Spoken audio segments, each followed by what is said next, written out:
It's just working its way through that plywood. Good morning. I got Jacob with me today. It's now like 5:15. We left at about 5, or started the truck at 5. Just started the pump. Jacob's gonna back it up a little bit to where we were. Here's our pans. And then, so actually, we're gonna go right through these trees. That's where the turret has to be.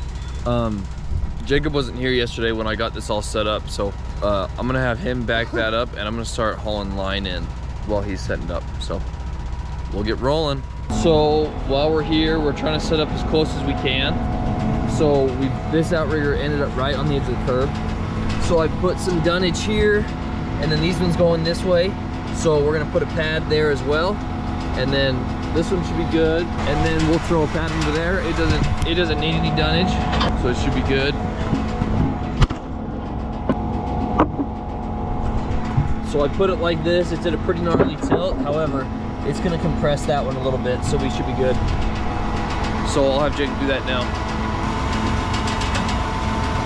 Okay, our remote just died, so glad that happened now.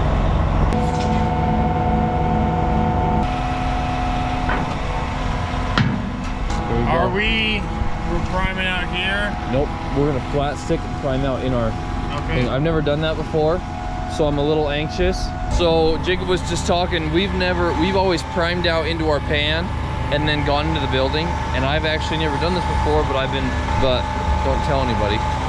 If you're confident and people don't know it's new, they think it's professional. So we're gonna try that. We're just gonna flat stick, hook our line up, and prime the whole system at once. So when we do that, the boom's what, like 100, the pipe's probably like 110 or 120. I'd have to go over and look at it again, but something similar to that with your deck pipe and everything, plus 140 feet of hose in there, 150, I think. Yeah, 150 feet in there. So you'd be going through, pushing 300 feet of in your system is what they call that. So that's just a lot of line. Shouldn't be bad, but we'll see. Jacob's gonna get this. He's starting to get it all unfolded. I'm gonna go haul the rest of this line in. We got 40 more feet, and we'll go from there.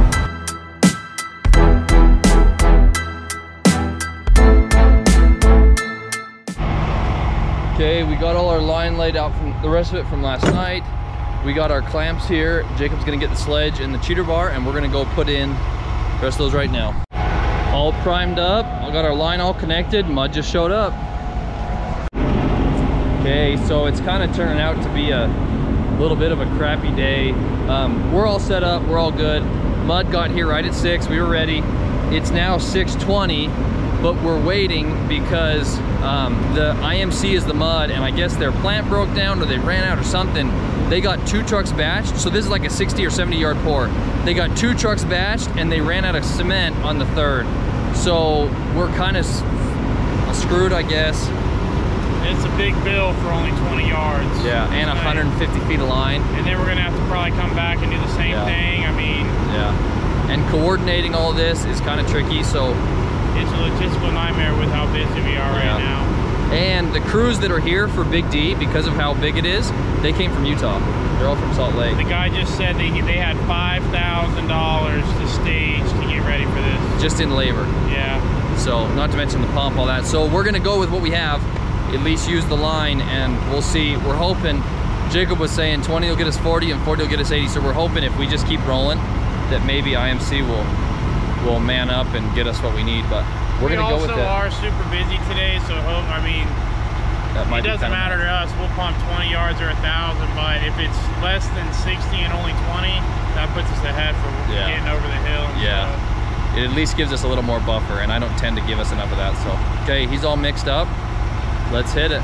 He's gonna try to, oh, he's adding some more. I think their slump threshold is a 4 to an 8. So we told them to run it up to like at least a 7. We're gonna see if we can get an 8 out of them. Negotiating the slump is funny sometimes. It's like you're... Yeah. The mixer driver usually wants to keep it dry. The pump guy always wants it wet. And the crew, it depends. Usually the guys that are raking want it wet, but the guys in charge of finishing want it dry, so they're not there all night. So we'll see. So because we have so much water, we're gonna pour it in real slow so we can get it all into that cylinder.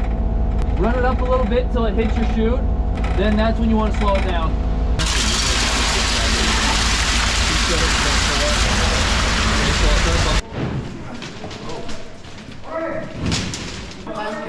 Oh, just throw it over. Oh, shiz. Maybe not. Yeah. Okay. Okay, step it right there. 240. Okay, you ready? Okay. I can shoot it too. If you hold it up a little bit, I can give it some distance. You're on. Okay.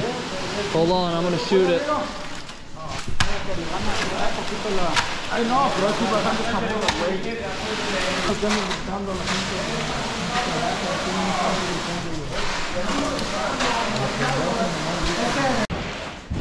What? Can you just go? I mean, Yeah. it's cranked up good. Yeah.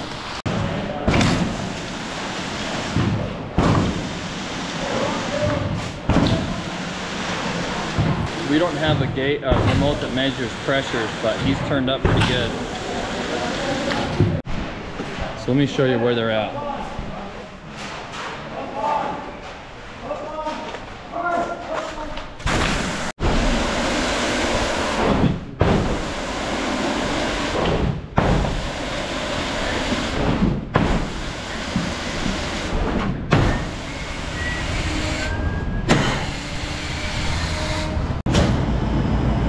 Hey, I was gonna tell you to turn down a little bit, but you're probably okay where you're at.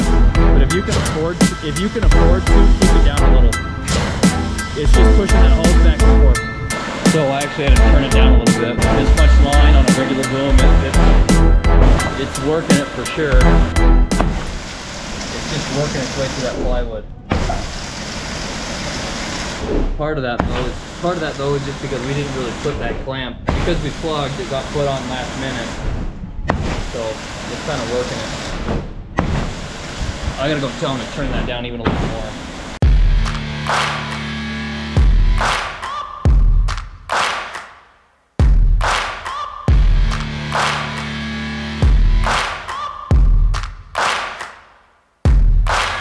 Okay, so we just got through 20 yards. Prime mount's the hardest part, so that's all done. Until just now, they weren't able to get more mud, but he said they just figured it out. So they have an extra 40 yards coming or something, but it's not gonna be here for like 45 minutes. We'll see what happens, but 45 minutes is kind of a long time to wait, so I'm just gonna keep bumping it. The only bummer is I think he ran my hopper a little dry, so we'll see what we can do.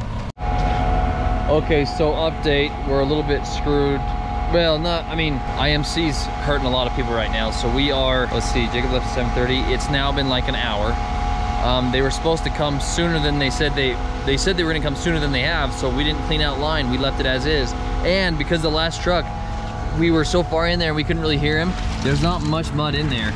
I added a little bit of water to just soften up the sides of my hopper, but there's not a whole lot. So I just called them to see where they were, and I think they're still probably 20 minutes out, so we'll just go on a wing and a prayer. Yeah, we don't have much mud in there.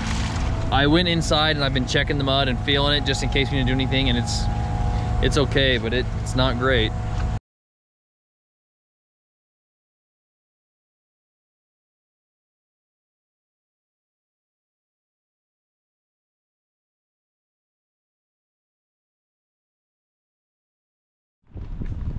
So I'm running inside. They're gonna wet it up a little bit more, but I want to get mud through first. We're running on borrowed time.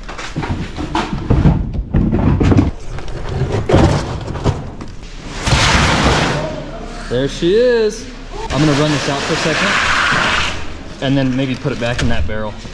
Okay, I've got it backed off all the way now, so it'll just trickle on out.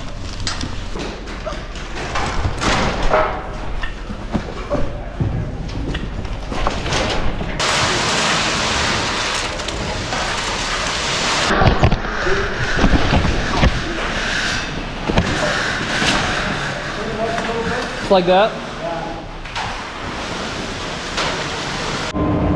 Okay, so kind of a day. We're down to one truck now, and IMC is still behind. So we got actually rolling through that stuff pretty good.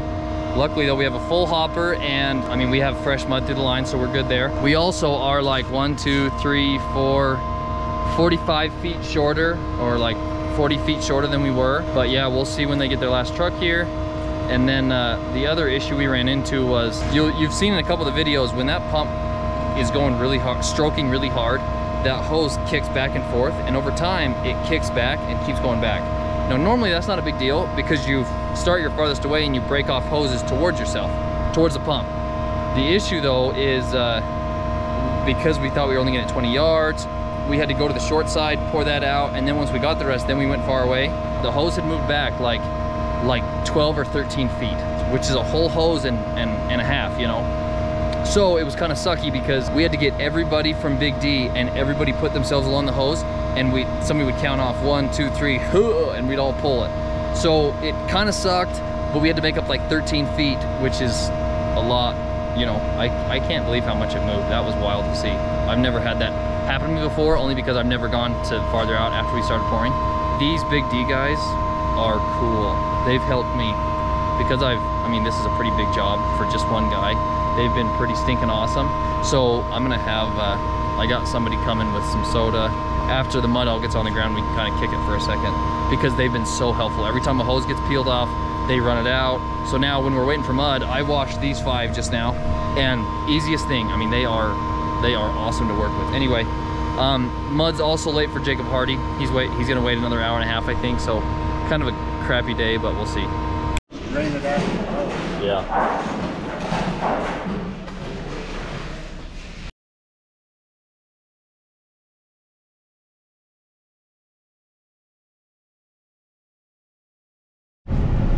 What a day. Well, the day's not over. What a job. So we are out of there. I didn't even record very much because I was trying to go so fast because Mud and Jackson's still at 2, all that kind of stuff. Clark wanted to come, so I didn't have the heart to tell him no, so he's headed to Jackson. Give him a thumbs up. There we go.